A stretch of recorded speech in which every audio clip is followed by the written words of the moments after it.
again, everyone. It's me again, Sarah from FanGirl Review, to give you more and more movies and TV series to review.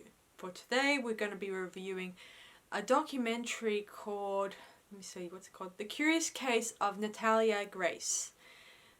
Documentary. I know we've already covered TV series and movies previously, so I thought we might review a documentary just this once. So anyway, guys, you guys may have heard about it, and new theories have come out since the documentary came out, and by now this would probably be a thing of the past now. So by now there'll probably be more news items that may have came out that about the whole documentary. So I thought I might do a recap on the documentary for you guys who have not bothered to actually check out the new stuff that came out. So let's dive into it, shall we? Now let's begin the story about how Natalia. So it begins where this is all documentation. It takes place with Michael Barnett, who is the father or adopted father to Natalia, and he tells the story. So I'm going to try to remember as much story as possible for you guys. I'm not familiar. I am familiar with the story. It sort of according to the family, it was a real life nightmare according to them. But they think that the whole experience was like the movie The Orphan. So the movie The Orphan came out just a year before the whole incident took place. So I'll just dive into this documentary while I'm at it. So let's begin. So the story begins. The Barnett family. They are a family with 3 boys, and they have not a bad life according to them. So the family consists of Christine, Michael, and their oldest son Jacob, who's a math prodigy according to them. And so they one day decide they want to adopt a little girl So they end up going to an agency asking for them to look at adopting, and of course the adoption falls through. Then out of the blue, they're phoned by an agency telling them, we heard that you're interested in adopting a little girl, so we have one here, and we want you to, if you're interested, please contact us immediately, because if you don't contact us in 24 hours or more, the little girl will be taken to foster care and stuff like that. So they have been left with little or no choice in the matter, so they take their 3 boys and they head to this place, and it turns out it's at a near the shopping mall, and the place is a rundown building, and according to the testimony, it seems very shady and suspicious. They then meet Natalia, who is a little girl claiming to be 6 years of age. And she runs up to them saying, "Hi, Mom and Dad," stuff like that. And they sign the paperwork, and they pretty much now own Natalia. Oh yeah, Natalia came from Ukraine, of course, and she's been shuffled back and forth between foster carers and orphanages. So anyway, now she's living with the Burnetts, and on the first night, after they actually go to Disney World to have a massive good time, they go back to their hotel, and as they're settling in, Christine is about to give Natalia her first bath, and Michael hears her scream, and there we learn that Natalia has puberty hair, and there we learn that she lied, that she was not a 6-year-old. She is probably, they think that she's a dwarf. She has dwarfism, and she's pretending to be a little 6-year-old. I don't know if this has anything to do with the shady person who adopted her out, told her to pretend to be 6. This is unknown to me, and it's unknown still to everyone else.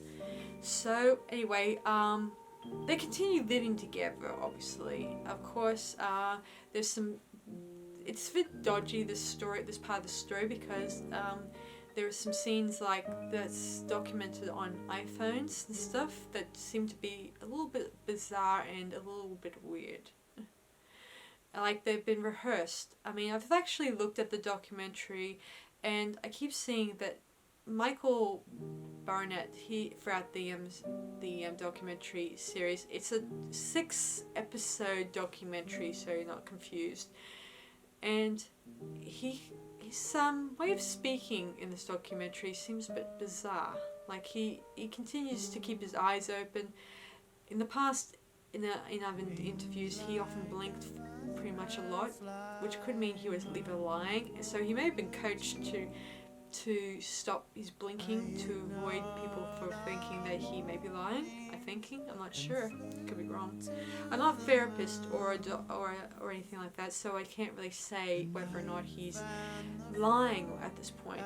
So anyway, later on, as one of their sons has a birthday, and they want to take him to a barn of sorts. So they go there, and Michael takes the boys down to a different part to the barn, and there Christine is left with Natalia. Natalia tells her that she's falling down a lot, and when Christine tries to pick her up, she says that Natalia pushes her into electric fence. And then there we see she then contacts the hospital and has Natalia taken to a mental institute, where, according to statements from doctors and nurses and orderly, who say that Natalia has been propositioning the male patients. This is a bit weird to me, because I always thought if you were going to a mental institute, they would sort of make sure that the female patients and the male patients were, separate. I'm not sure. I've never been to a mental institute, so this is a little bit weird to me. So anyway, then eventually the family continued being suspicious of Natalia. They also claimed that she's been hiding knives and stuff like that, and even claimed that she put some knives on top of the fridge, but being dwarfism, it'll be a little hard for her to actually reach up and try to place the knives on top of the fridge. I've seen how tall she is. She's not very tall, and her be able to stretch that far would be probably difficult on her bones and stuff like that, so it would not be so easy for her to actually stretch her arms out to actually place the knives, even if she used a chair or anything like that. I still think it doesn't seem correct, this whole thing. Also another part where she said that she ran to them when they were at the orphanage when they picked her up doesn't bring truth, because if she's falling down a lot and her bones are not strong to run, then it's hard for me to believe that she would just run to Michael and Christine when they were going to adopt her. I still find that part a little hard to believe. So anyway, moving on. So after she gets removed from the institute, she also, according to Christine, claims that she tried to poison her with some, either with some dish cleaner or something. And we don't know if that's true or not, because they just say that they claim they saw her putting it into a coffee cup. I don't even know. There's no video for that, and all that stuff. So anyway, moving on. Soon enough, they're taken to court, and they actually change Natalia's age to 21. At this point in time, I don't think Natalia is 21. I think that she's not, and I don't believe she's 6, but I think she's somewhere in between here, guys. That's my theory. So at this point, now that she's 21, the Barnetts have no legal obligation to her. So she is now placed into a separate home. She's given furniture, food stamps, so she can go to the shops every time she wants to buy extra food so often. She's also looked in on by Michael Barnett ever so often to make sure she's alright, obviously. So she's no longer under their roof, so she's on her own. And she's also assigned to adult education, I heard, but I haven't heard too much about that side of that learning curve yet, either. So anyway, she's left on her own. She has no contact with too much of Christine at this point. She also tells her neighbours about the fact that she's on her own and she has dwarfism and she's 21. Of course, some of them don't, and she also tells them about how she tried to kill her mother and her family, which is a bit bizarre. They also start suspecting her propositioning their kids and grandkids and stuff, and this freaks them out. And then later on, she actually contacts the police, telling her that she fears that she's going to hurt her neighbors. So she may not be all that bad. If she's contacting the police asking for help, then she may know that what she's doing is wrong. I'm only guessing here at this point, because this is mostly or he say, she say sort of stuff at this point. Anyway, soon enough, the Barnetts are going to take their son, their prodigy son, who's to Canada because, as I said before, he's a math prodigy. He's accepted by a big elite, interesting a different school. So they have to head to Canada, and at this point in time, Natalia's home, her lease is up, so they have to find a new home for her. So they take her to a new place, and this place is a 2-story house. And I'm gonna know, so you guys know, as I said before, Natalia would not be able to walk up those many stairs because of her dwarfism. So it's not exactly a good house for anyone who has dwarfism at this point. But according to Christine, she says it's a round down area, and she doesn't care at this point about what happens to Natalia at this point in time.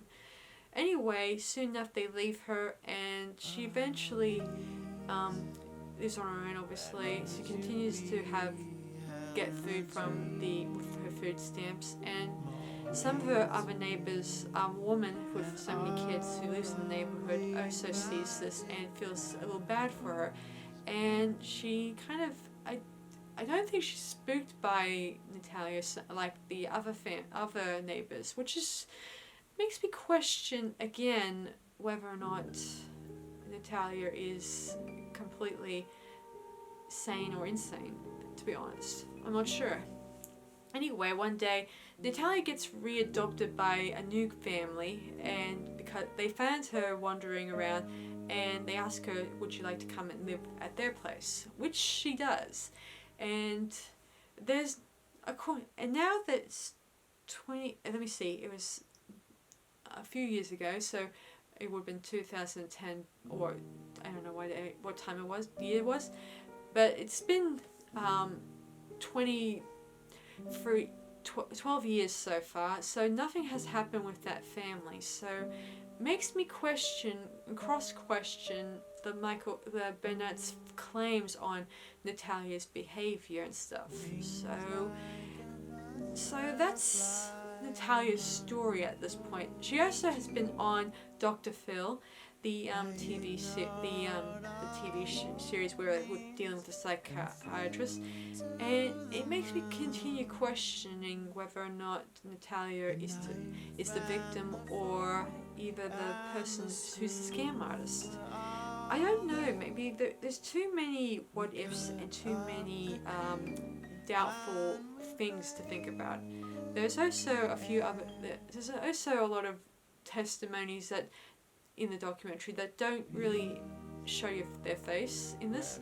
Most of the time, the doctors and the orderlies who treated Natalia are all audio interviews, and it doesn't seem to be very factual at this point. Also, Michael Burnett,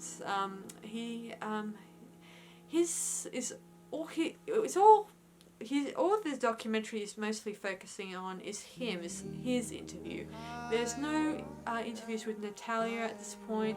There's also but we do have previous interviews that deal with Dr. Phil, obviously, and there's also a Zoom interview that she had with her father's attorney too. Of course, that's mostly cut bits here and there.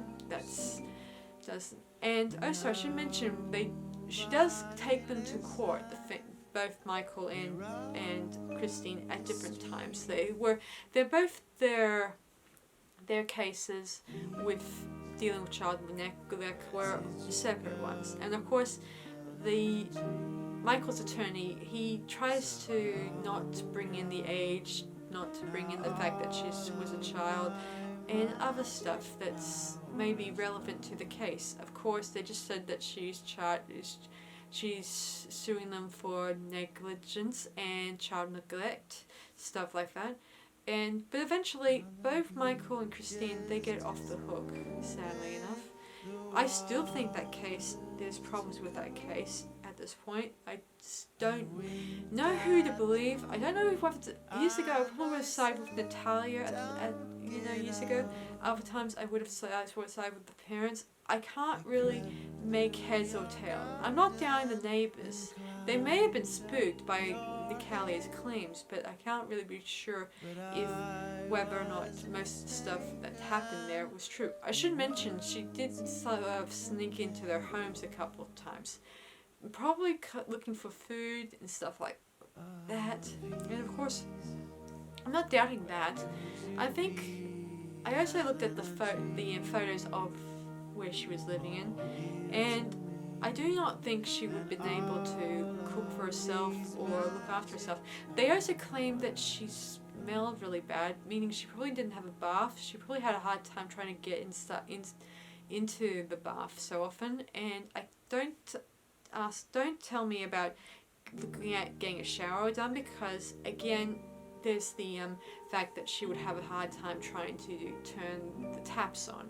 So when I think about the houses that the Burnetts allowed her to live in, I think that they never considered the fact that the houses they put her in were dwarf-friendly stuff. So I just don't know whether, as I said before, I'm not sure whether to side with the Burnetts, and I'm not sure if I want to side with Natalia at this point. There is too many holes in this story, and there might be some more stuff that's going to come out very soon. It's probably already happened. It's seeing as this documentary came out in June, and by the time this episode comes out, this will probably be 2 months later, and by now there'll probably be more evidence that's unlocked and has been revealed to all of you guys. So at this point, what I'm just saying now might be a figment in the past, and what I've just said may be just half the story to be talked about. So that's about it. I could probably go on about. I could go on about this case for decades if I could, but I don't think we want that. So I'll rate this documentary now. So I'm gonna rate it 2 out of 5 stars.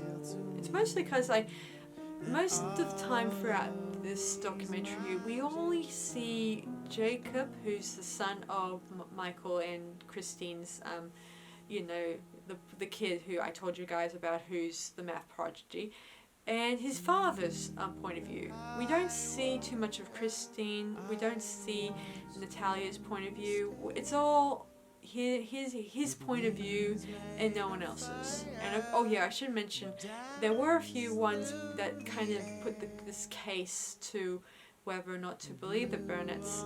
statements are true or not. Like the fact that I don't believe Natalia may have pushed Christine. She would not have that much strength behind her to push her.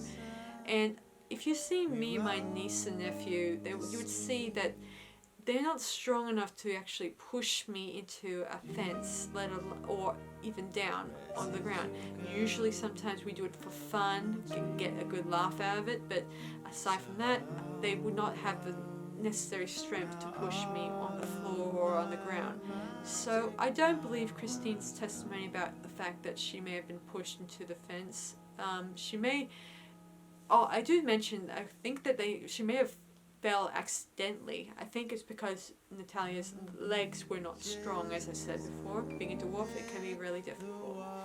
So that's my thoughts about this documentary. As I said before, I'm not sure I believe half the story. I feel like it's more of a mockumentary than a documentary. I know mockumentaries are sort of a cross between sort of like the found footage movies and stuff, but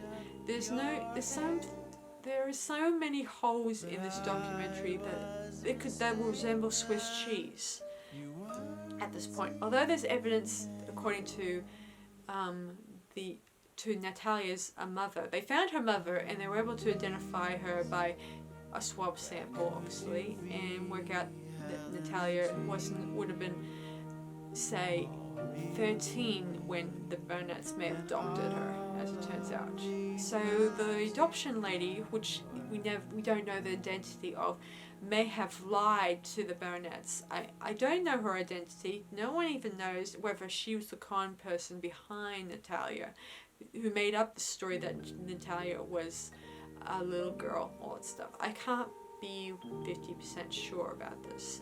And there was some other stuff there, like the fact that Natalia, you could tell that from her backgrounds and stuff like that. And I've seen interviews that may be hard to believe. So I'm not sure whether to believe Michael at this point, or his son. His son could easily be manipulated. He also has his own mental disorders, and he may easily be convinced, but he may get his parents may be trying to convince him to tell his story the way they want to tell the story. So I cannot be sure if I believe both the father or the son at this point. So as I said before, this documentary doesn't seem to be based too much on believing each of everyone's statements. So I will probably believe that the neighbors, they may have been scared about Natalia and may have figured that she was a danger. So again, I could, as I said before, I don't know whether to believe either Natalia or Michael at this point. So that's everything I need to cover. I don't want to go any further with this documentary. It's again, there's too many holes, and by the time this comes out, the holes may easily be kind of filled in for us. So, okay guys, so I'm going to cut this video off. So, okay, so I'll talk to you guys very soon, next time on my next episode. So, I'll see you guys next time. So, bye for now.